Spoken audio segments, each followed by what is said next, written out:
नमस्कार मंडळी, तुमचं स्वागत आहे लाईफ लाईक रील या युट्यूब चॅनलमध्ये. आज आपल्यासोबत आहेत आरजे अक्षय. आज आपल्या बरोबर जे व्यक्तिमत्व आहे त्यांचा आवाज प्रत्येकाच्या मनामध्ये घर करून बसलेला आहे. आरजे अक्षय हे रेडिओ जॉकी, युट्यूबर आणि व्हिडिओ कंटेंट क्रिएटर आहेत. तर आपण त्यांच्याशी गप्पा मारायला सुरुवात करूया. चला तर भेटूया त्यांच्याशी. नमस्कार अक्षय, तुमचं स्वागत आहे माझ्या युट्यूब पॉडकास्ट चॅनलमध्ये.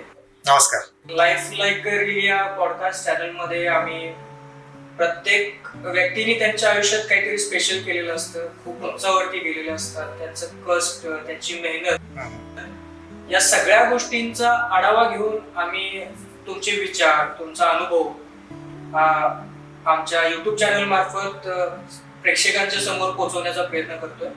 अच्छा, सुरुवात करूया तुमच्या आयुष्याबद्दल माहिती घेण्याची. बिलकुल.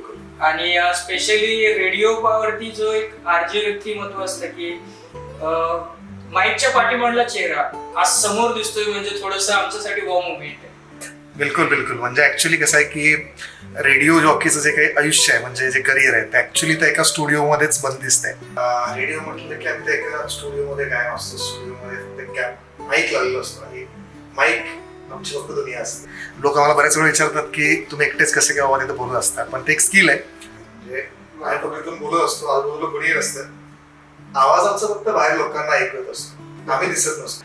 तर आज पहिल्यांदा माझ्यासमोर माईक नाहीये, ती बंदिस्त रूम पण नाहीये. मी असं सगळं मस्त ठिकाणी बसलोय, लाईट्स वगैरे आहेत आणि वातावरण इथलं प्रसन्न आहे.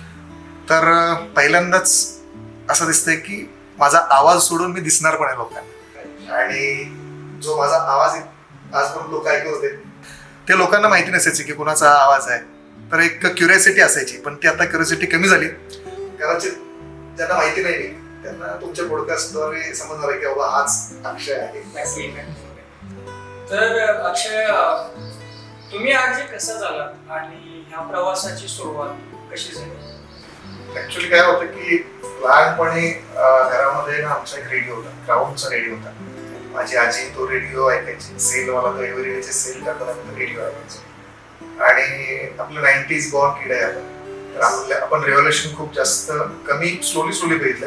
एकदम डायरेक्ट आपल्या हातामध्ये आत्ताच्या जेनझीस सारखं मोबाईल वगैरे आले नाही. आपल्यासाठी त्यावेळेस कसं होतं की टीव्ही खूप कमी लोकांच्या घरी होता, रेडिओज मोस्टली चालायचे. आणि आमच्या घरी ना तो रेडिओ होता, त्याच्यामध्ये सांगली आकाशवाणी केंद्र लागायचं. तर ते कार्यक्रम ऐकायचो. तोपर्यंत हे आरजेस ही कन्सेप्ट माहित नव्हती, फक्त आकाशवाणीवरचे ते निवेदक असायचे ते आपण ऐकायचो. तर घरामध्ये टीव्ही नव्हता, फक्त रेडिओ होता. आणि त्याच्यामुळे रेडिओ खूप कन्सिस्टंटली ऐकलं जायचं. आणि खूप असं कुतूहल होतं की रेडिओवर या बोलतात हे लोक, कसं काय कसं असतंय काय. मग नंतर हळूहळू टीव्ही पण बघायला सुरुवात झाली, पण रेडिओची जी मजा होती ना ती कधी गेली नाही.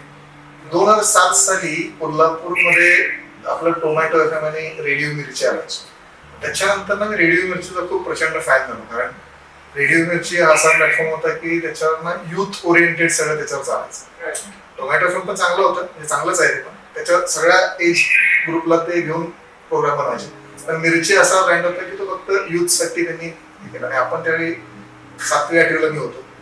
तर सगळे ग्लॅमरची दुनिया रेडिओवर ऐकायला मिळायची.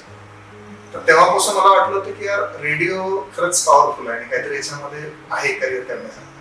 तर मला त्यावेळी वाटलं होतं की कधी ना कधी आयुष्यात मला रेडिओवर मी पण चांगलं बोलू शकतो, कारण मला शाळेमध्ये पण मी वक्तृत्व स्पर्धेमध्ये वगैरे भाग घ्यायचो. बोलायला मला खूप आवडायचं. आणि तसा मी एक्स्ट्रोवर्ट पर्सन असल्यामुळे माझे चांगले लोकांशी संबंध होते, बोलत होतो. कॉलेजमध्ये गेल्यानंतर झालं असं की मी कॉलेजचा कल्चरल हेड झालो होतो कॉलेजमध्ये. तर त्याच्यामुळे कसं एकांकिका, नाटक वगैरे मी कंटिन्यू करायचो कॉलेजमध्ये. तर मग नंतर ठरवलं की कॉलेज आणि इंजिनिअरिंग संपली त्यावेळी एक नाटक मग चालू होतं एका ग्रुपसोबत नागपूरमध्ये. तर तिथं मला एक सर भेटले आणि ते सर होते रेडिओचे, एका मोठ्या रेडिओचे ते नॅशनल हेड होते, नॅशनल प्रोग्रामिंग हेड. त्यांच्यासोबत मला थोडं डिस्कशन झालं. त्यांनी मला सांगितलं की असं असं आहे, करू शकतो, आवाज वगैरे चांगला आहे. मग मी एके दिवशी, त्याच्यानंतर पण मी नाटकं करत होतो, त्या रेडिओकडे अजून मी वळत नव्हतो. पण एक दिवशी मला असं वाटलं की चला रेडिओमध्ये आपण करू आता ट्राय. तर मी इंस्टाग्रामवर ना त्या रेडिओच्या पेजला मी डीएम केलं माझ्या आठवण की असं असं मला तुमच्याकडे इंटर्नशिप करायची आता माझं काही रेडिओमध्ये काम करायचं तर एक गोष्ट लागते, एक तर तुम्ही मास मीडिया कम्युनिकेशनचं शिक्षण घेतलं पाहिजे. मी तर इंजिनिअरिंग केलेलं आहे, माझ्याकडे ते शिक्षण नाही. मग मी काय केलं की दुसरा ऑप्शन मला माहिती होता की इंटर्नशिप केली तर ते तुम्हाला जर तुमचा स्पार्क असेल तुमच्यात तर ते तुम्हाला घेतात. तर मला ते सर आठवले, ते ज्या सर आता रेडिओमध्ये आहेत त्या रेडिओच्या पेजला मी DM केला. 2 दिवसानंतर मला त्यांचा रिप्लाय आला. तिथले एक सर होते आणि त्या सरांनी मला रिप्लाय केला की यू कॅन मीट टुडे. ठीक आहे म्हणलं. मी गेलो, मी त्या ऑफिसमध्ये भेटले. त्या सरांनी मला बघितलं, त्यांनी बरेच प्रश्न विचारले मला, म्हणजे काय केलंय, कसं करतो, काय क्रिएटिव्ह तू आहेस का पर्सन, हे ओव्हरऑल मला जज करत होते 2 तास. तर भरपूर गप्पा झाल्या. नंतर ते सर पण आले, नॅशनल प्रोग्रामिंग हे, त्यांनी मला बरेच गोष्टी विचारल्या. आणि चांगली गोष्ट अशी की मी एका आठवड्यापूर्वी एक पुस्तक वाचलं होतं. ते मराठी साहित्यातलं एक पुस्तक होतं, खूप मोठे लेखक आहेत ते. तर त्यांचं पुस्तक वाचलं होतं आणि परफेक्ट त्या दिवशी मला सरांनी त्यातलाच त्या पुस्तकाशी रिलेटेडच मला एक गोष्ट विचारली. आणि रिसेंटली 7 दिवसापूर्वी वाचलं असल्यामुळे मला ते सगळं फ्रेश होतं. आणि त्या एका गोष्टीवर ते इम्प्रेस झाले. म्हणजे त्यांनी मला ना तिथंच सिलेक्ट केलं. त्यामुळे तो उद्यापासून ये म्हणे.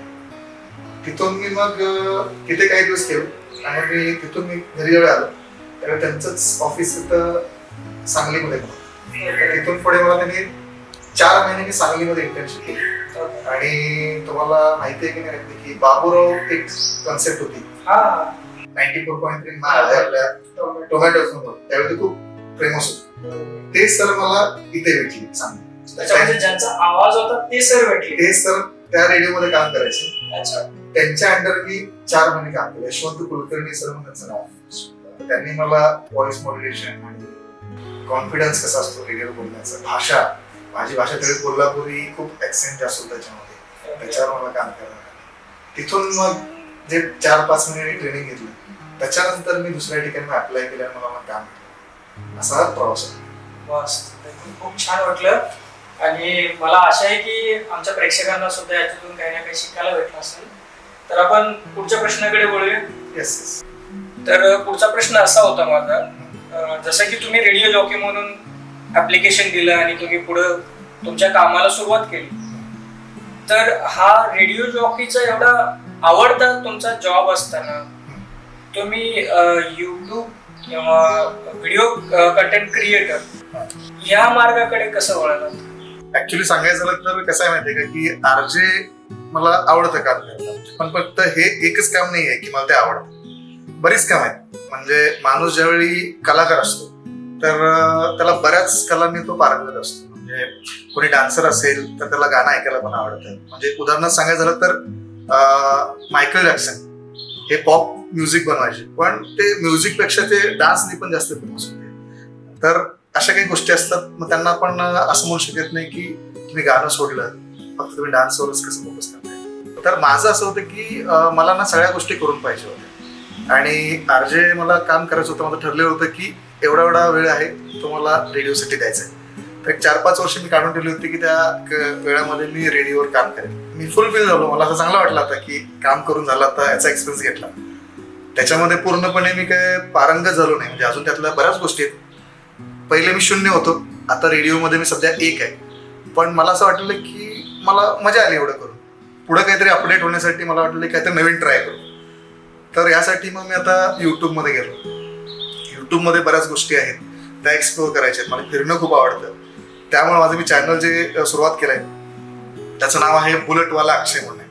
तर त्याच्यामध्ये काही मी गाडी यासाठीच घेतली की मला ना पूर्ण भारत फिरायचं होतं त्या गाडीवर. रेडिओ जॉकीचं काम असं असतं की ज्यावेळी तुमचे सण असतात, काहीतरी पब्लिक हॉलिडे असतो, त्यावेळी उलट आम्हाला जास्त काम असतं. तर सुट्ट्या मिळतच नाही, त्यावेळी फिरणं व्हायचंच नाही. घरी येणं पण 2-3 दिवस व्हायचं फक्त. ओव्हरऑल तुम्हाला सांगायचं झालं तर 2 वर्ष बाईकला घेऊन झाली. त्याचं रनिंग 6000 किलोमीटर होतं 2 वर्षात. आणि आत्ता गाडीचं रनिंग आहे, जॉब सोडून 3 महिने झाले, 19,000 किलोमीटर रनिंग आहे. तर ते फिरण्याची आवड होती. त्याच्यामुळं मग आता युट्यूब एक चांगला प्लॅटफॉर्म आहे की जिथं आपण आपली कला सादर करू शकतो आणि लोक त्या प्लॅटफॉर्मला आता वर पण उचलतात. तर आहे स्किल तर यूज करून घ्यायचा आणि मग त्याचा फायदा होईलच. तर हे सगळं ऐकल्यानंतर ना आम्हाला अक्षरशः विचारात पडलो मी. तर आता जसं तुम्ही सांगितलात की गाडीचं रनिंग एवढं खूप झालं, मान्य युट्यूब कंटेंट क्रिएटर मध्ये जे आवड असते किंवा जसं आम्ही आता सध्या तुमच्या माध्यमातून, आमच्या माध्यमातून किंवा आपल्या चॅनलच्या माध्यमातून लोकांपर्यंत आपले अनुभव पोहोचवण्याचा प्रयत्न करतो.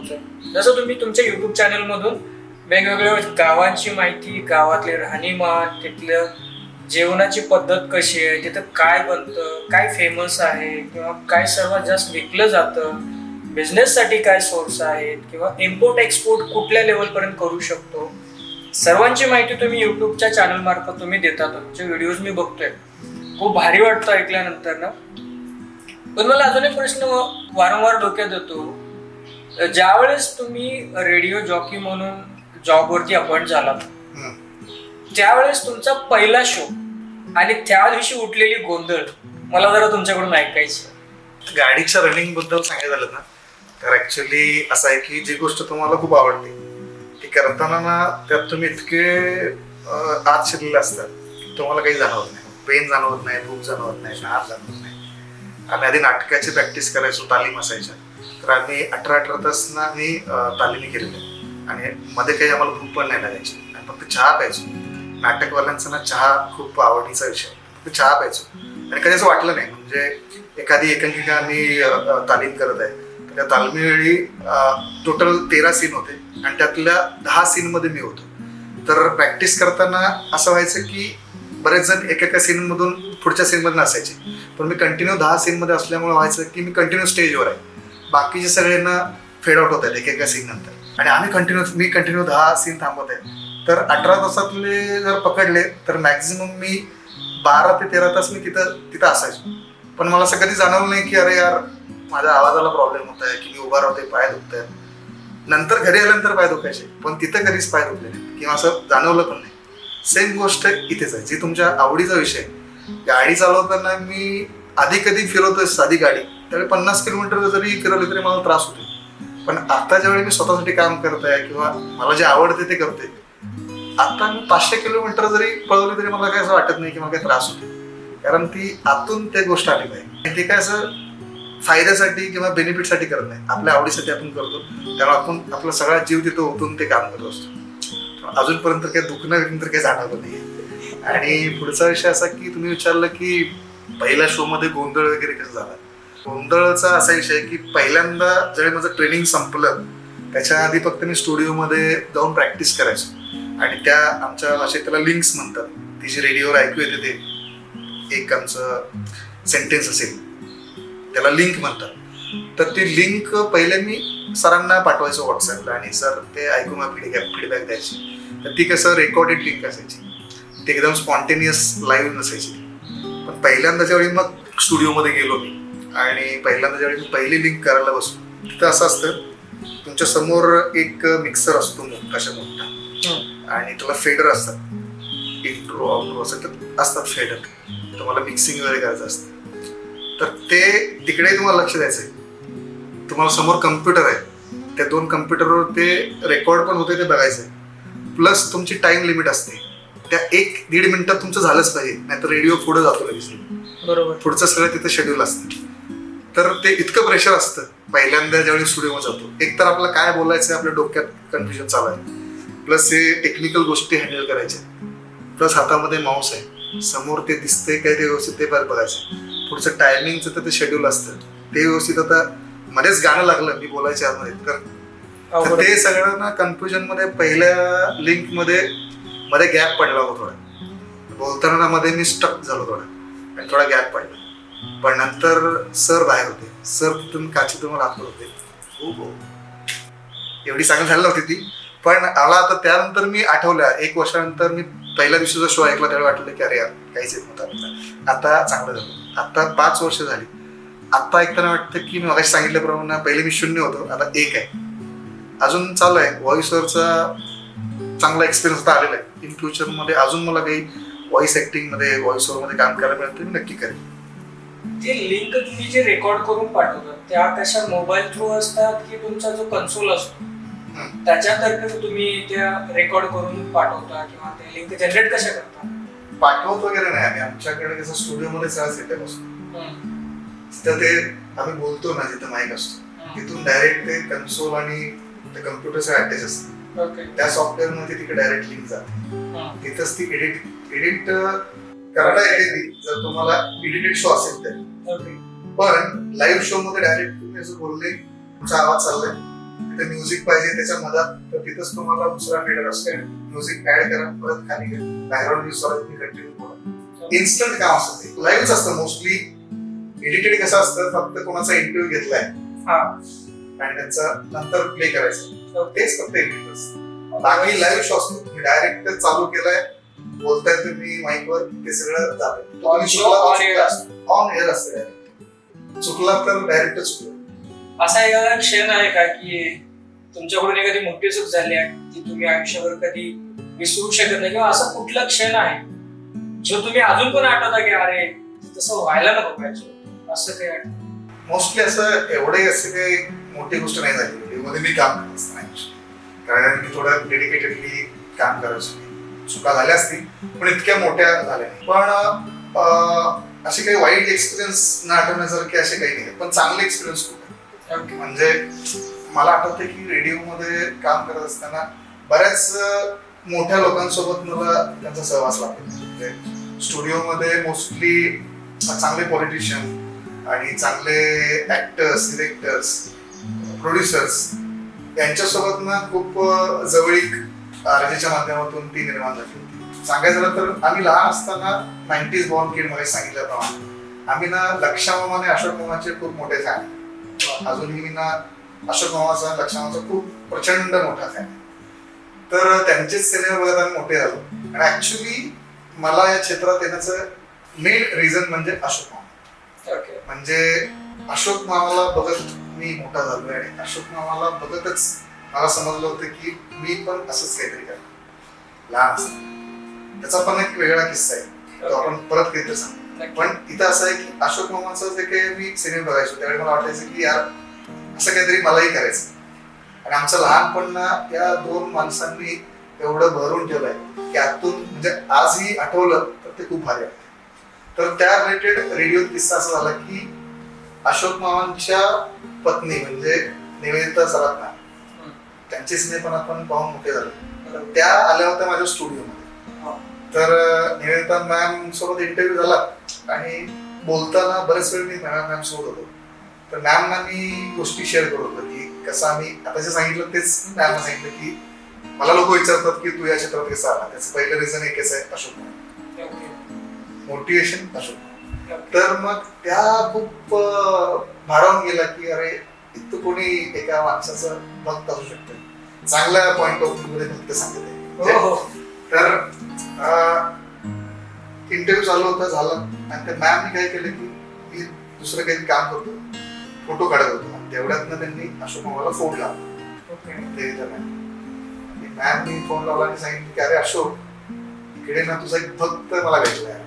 मला असं वाटलं पर्सनली त्याच्याने तुझं ना कॉन्व्हर्सेशन करून द्यायचं. तर त्यांनी मला ना मग मामांचा तिकडून लाऊडस्पीकर टाकला, स्टुडिओ मध्ये चालू आहे आणि मामा असे बोलतात आणि मॅम ना माझी स्तुती मामांकडे करतात की हा कसा भारी मुलगा आहे, त्याने काय काय केलंय. आणि मामाने मला तिकडून मग प्रतिसाद देतात की अरे ऑल द बेस्ट, तू कर चांगलं, तुला चांगलं यश मिळेल. मामा म्हणजे ज्या माणसाला बघत तुम्ही मोठे झालाय आणि त्याच्याकडे बघून तुम्हाला काहीतरी करण्याची प्रेरणा मिळते, तो माणूस ज्यावेळी तुम्हाला कौतुकाची थाप देतोय किंवा एक चांगले शब्द तुम्हाला सांगतोय आणि त्यांच्याच घरची जवळची व्यक्ती ते आपलं रेकमेंडेशन त्यांच्यासमोर मांडते, तर हा जो काही प्रसंग होता तो न विसरण्यासारखा. आणि ती रील ऍक्च्युली माझ्या मित्रांनी शूट केली स्टुडिओ मध्येच. त्याचीच हा लाईव्ह प्रसंग झालाय आणि ते शूट करत होते आणि ती रील मी पोस्ट केली इंस्टाग्रामवर आणि त्या एका रील मध्ये माझे 7,500 फॉलोअर वाढले एका रील. ती रील खूप फेमस झाली, बऱ्याच लोकांनी मला विचारलं. जसं मामा म्हणता तुम्ही, खरं तर त्यांचं मामा हे नाव कसं पडलं याच्या पाठीमागे एक वेगळी स्टोरी आहे. कोल्हापूरकरांनीच दिलेली नाव आहे ते. आणि त्यांचं नावाची स्टोरी मी वाचली आहे. जसं त्याने तुम्हाला समोरून स्तुती केली तुमची किंवा एक आपल्या माणसाला त्यांनी दिलेली शब्बासकीची थाप आहे ना, ती खरंच माणसाला खूप लांबपर्यंत मिळतात. त्यांच्यासाठी खूप महत्वाची गोष्ट असते, ती केलेल्या कामाची पोचपावती येते. खूप मोठा माणूस आहे तो आणि त्या माणसाला असे किती लोक भेटत असतील दररोज त्याच्याशी. तर त्या माणसांनी माझ्यासाठी 2-3 शब्द चांगले काढले त्यांना बघत आपण मोठे झाले, ते प्रेरणा येतात. तर या गोष्टी खरंच मॅटर करतात, ते घेऊन आपण पुढे चालतोय. इन फ्युचर मध्ये त्यांना मी त्या रील मध्ये पण सांगितले की मी तुमच्यासोबत मला काम करायचं, तर त्या दृष्टीने प्रवास चालू आहे. लवकरच तो पण लवकरच एखादी फिल्म भेटेल त्यांच्याबरोबर तुम्हाला काम करण्यासाठी. तर आता आपण रॅपिड फायर खेळू. तर अक्षय, मी काही तुला आता पटकन क्वेश्चन विचारेल, म्हणजे आपण रॅपिड फायर म्हणतो त्या टाइप मध्ये. तर तुला चटकन उत्तर द्यायचं त्याचं. व्हॉइस ओव्हर आर्टिस्ट का व्हिडिओ मधला फेस? व्हिडिओ मधला फेस. कटिंग टी का ब्लॅक कॉफी? चहा. आरजे म्हणून पहिला दिवस का युट्यूब वरचा पहिला दिवस? आरजे म्हणून पहिला दिवस. नाटक की सिनेमा? दोन्ही चांगले आहेत, पण त्याच्यात जर सांगायचं तर नाटक. व्हेज की नॉन व्हेज? व्हेज. पुणे का कोल्हापूर? All time Kolhapur. अजून एक विचारतो, घरी टाइम स्पेंड जास्त करायला आवडतो की मित्रांच्या बरोबर? त्याचं सांगायचं झालं तर म्हणजे फॅमिली सोबत राहणं पसंत करेल मी काय, पण मित्र पण माझ्या फॅमिलीचे, त्याच्यामध्ये त्याच्यातच आले. ओके.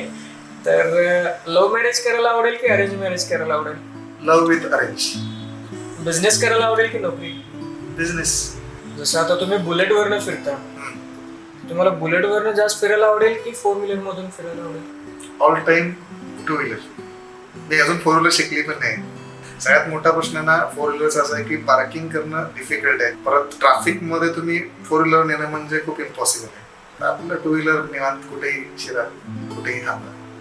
जसं आता आपण रॅपिड फायर मध्ये खूप मजा आली, तर मला अजून एक क्वेश्चन विचारत होतो मला की काही जणांना 2 व्हीलर चालून बोर होतं, काही जणांना 4 व्हीलर चालून बोर होतं. आतापर्यंत जेवढे तुम्ही स्ट्रगल केला, त्यावेळेस असं तुम्हाला कधी जाणवलं का की आपण आता गिव्ह अप करूया किंवा पास झाले, या सगळ्या गोष्टीतून वैताग आला, पास, असं कधी तुम्हाला जाणवलं? ऍक्च्युली काय माहितीये की स्ट्रगल हा शब्द ना माझ्या डिक्शनरीमध्ये नाहीच. म्हणजे स्ट्रगल करावा लागला असेल कदाचित, पण त्याचं असं काही भावपूर्ण आपण अंगावर घेतलं नाही. म्हणजे ती जर्नी एक प्रकारची. कुठल्याही तुम्ही गोष्टीला सुरुवात करताना निसर्गाचा नियम असेल की ती गोष्ट तुम्हाला लगेच नाही. तसं जर असतं तर मग सगळे स्रोत खूप मोठे झाले असते, त्यांना जे पाहिजे झाले असते. ती प्रोसेस आहे, जर्नी असते प्रत्येक गोष्टी अचीव्ह करण्याची. काही काही लोकांना लवकर मिळते, काही काही लोकांना लेट मिळते. आजूबाजूची परिस्थिती त्या गोष्टीला कारणीभूत असते.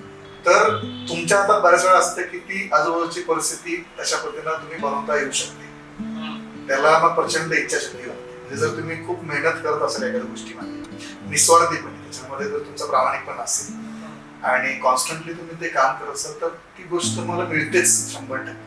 म्हणजे मी आजपर्यंत ज्या गोष्टी प्लॅन केलेल्या होत्या, यावेळी हे करायचं, त्यावेळी हे करायचं, त्या प्रत्येक गोष्टी मला आतापर्यंत मिळाल्या. हा बरेच त्याला वेळ लागलाय, त्याला लोक स्ट्रगल म्हणतात, पण तो स्ट्रगल नसतो, ती एक जर्नी असते, तो प्रवास असतो, तो एन्जॉय करत असतो.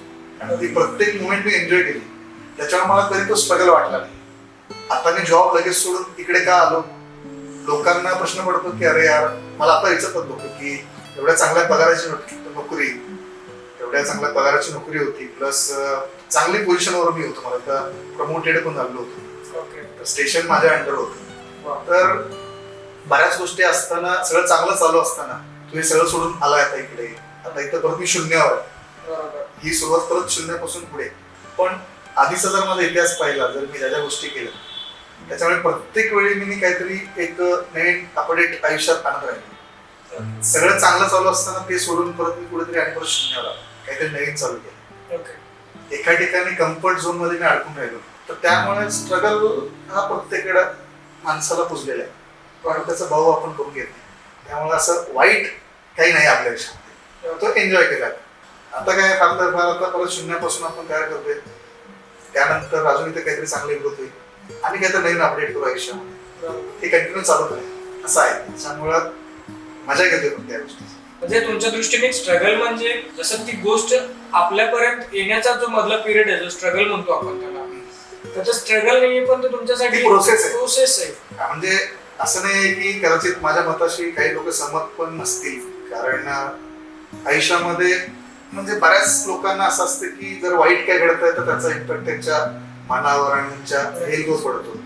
मलाही कधी कधी वाईट वाटतं. असं नाही की स्ट्रगल जर आता तुम्ही आतमध्ये जायचं ठरलं तर कधी कधी आयुष्यामध्ये असेही वाईट दिवस आले पण त्या वाईट दिवसांना घेऊन आपण कंटिन्यू बसू शकत नाही. त्याच्यावर मात करून आपल्याला पुढे जाणं गरजेचं असतं, तरच तुम्ही काहीतरी बनवू शकता. नाहीतर मग अरे माझ्यासोबत असंच होत आहे, निगेटिव्हिटी मनातून काढून टाकणं आपल्याला गरजेचं आहे. कुठलीही गोष्ट करताना जर तुम्ही कुठल्याही गोष्टीकडे तुम्ही पॉझिटिव्हली बघत राहिला, तुम्ही काय विचार करता याच्यावर तुमचा सक्सेसचा पुढचा मार्ग डिफाईन होतो. तुम्ही ज्या पद्धतीने विचार करता त्या पद्धतीनेच तुम्ही जाता. जर तुम्हाला तुमचं एम माहिती आहे तर तुम्ही खूप इझिली त्यापर्यंत पोहोचता. म्हणजे तुम्ही गाडी चालवतानाच मला एक्सपिरियन्स सांगतो की ज्यावेळी सुरुवातीला सपोज मला आता गडचिरोली जायचं तर मी सुरुवातीला मला रोड माहिती नाही, तर मी काय करतो की गुगल मॅप मध्ये बघत जातो, लोकांना विचारत जातो. तर असं पोहोचायला ना खूप वेळ लागतो. म्हणजे ज्या गोष्टीला 3 तास लागणार असतील तिथं आपल्याला 3.5 तास लागतात. ज्यावेळी मी परत वापस जर गडचिरोलीहून इकडे येणार या ठिकाणी तर मला रोड माहिती असतो, कसं जायचं मला माहित असतं, कुठं काय खड्डा आहे, कुठं कसं करणं माहिती असतं. येताना मी 2.5 तासामध्येच येतो.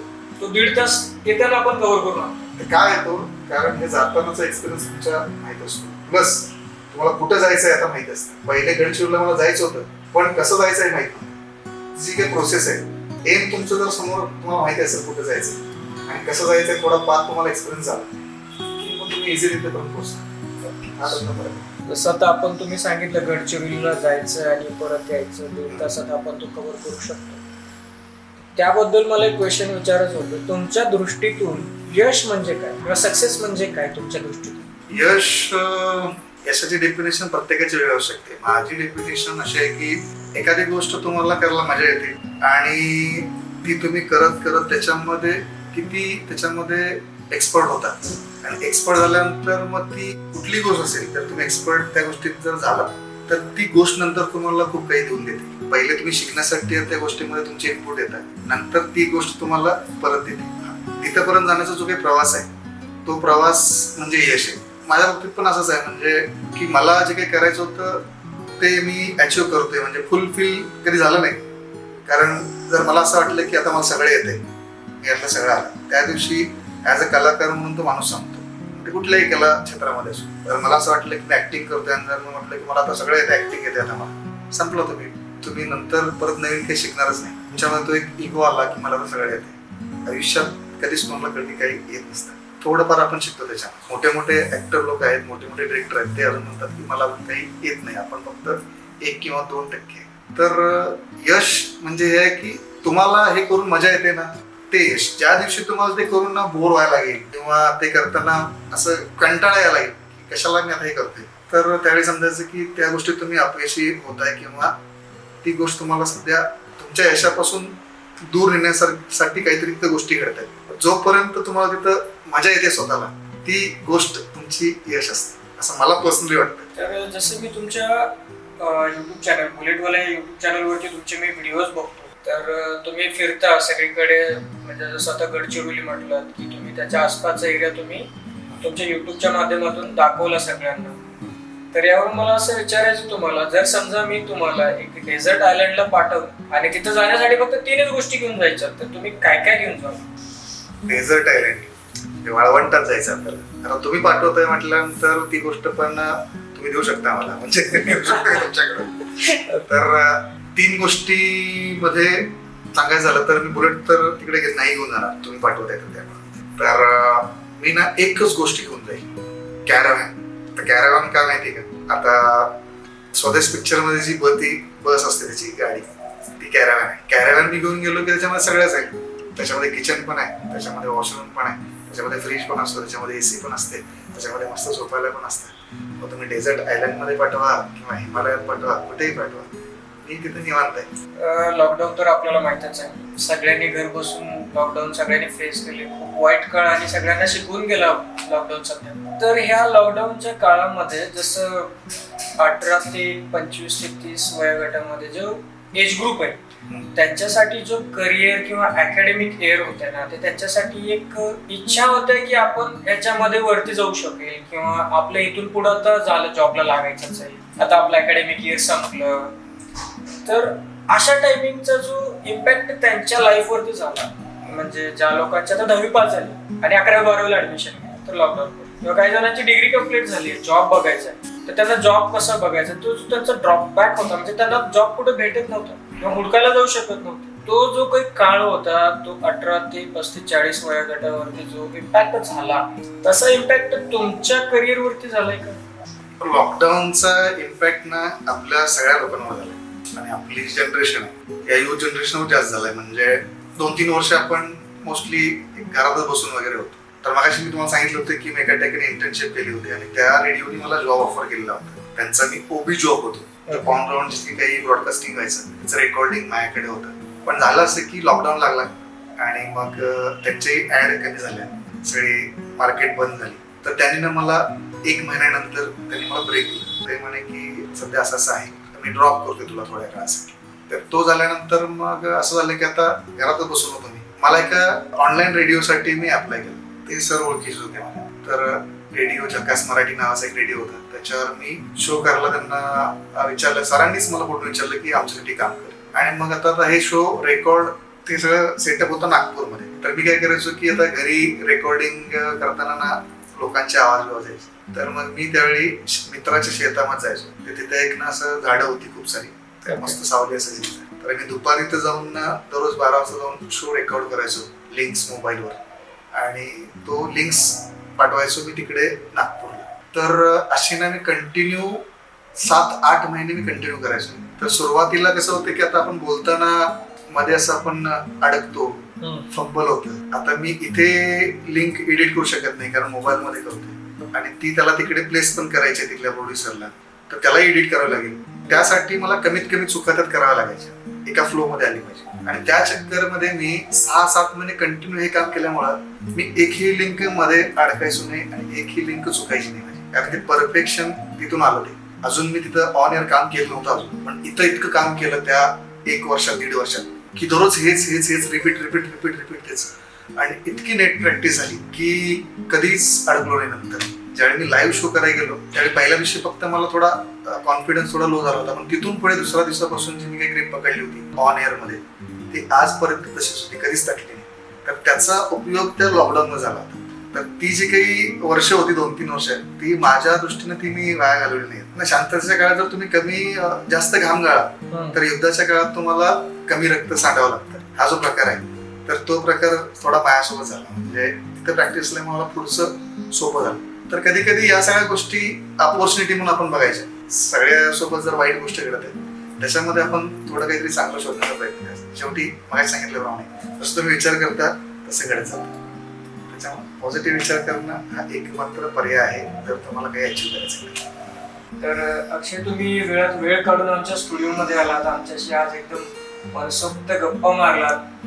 आणि जसं तुमचं जे काही ट्रॅव्हलिंग, जसं बुलेट चॅनल आहे बुलेटवाला, त्यामार्फत तुम्ही जे काही भारतात जे काही भाग आहेत किंवा काही गोष्टी तुम्ही व्हिजिट करता त्या गोष्टी तुम्ही तुमच्या युट्यूब चॅनल तर्फे लोकांना दाखवता. त्याच्या मार्फत तुम्ही त्यांना सगळ्या एरियामध्ये काय चालतं काय नाही, जसं मी मगाशी बोललो त्याप्रमाणे तुम्ही त्यांना दाखवण्याचा प्रयत्न करता. ते तुमच्या युट्यूब चॅनल मधून शिकण्यासारखं आहे आम्हाला. आणि जसं आज तुमच्याशी आम्ही गप्पा मारला त्यामधून आम्हाला रेडिओ जॉकी म्हणजे काय असतं हे पूर्णपणे समजलेलं आहे. किंवा आमच्या प्रेक्षकांना पण ह्या गोष्टीची माहिती आलीच असेल, जे त्यांच्या करिअर पॉईंटसाठी खूप चांगली गोष्ट आहे. जे लोक 10वी 12वी किंवा ग्रॅज्युएशन नंतर किंवा इंजिनिअरिंग नंतर काय करायचं हा क्वेश्चन मार्क डोक्यात न घेता आपण जे काही डिस्कस केलेल्या गोष्टी त्यांना नक्की आवडतील असं मला वाटतं.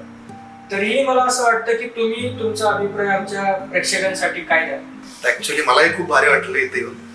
ऍक्च्युली जनरली असं होतं की मी नेहमी त्या साईडला असतो, स्टुडिओमध्ये मी दुसऱ्यांचे इंटरव्ह्यूज घेत असतो.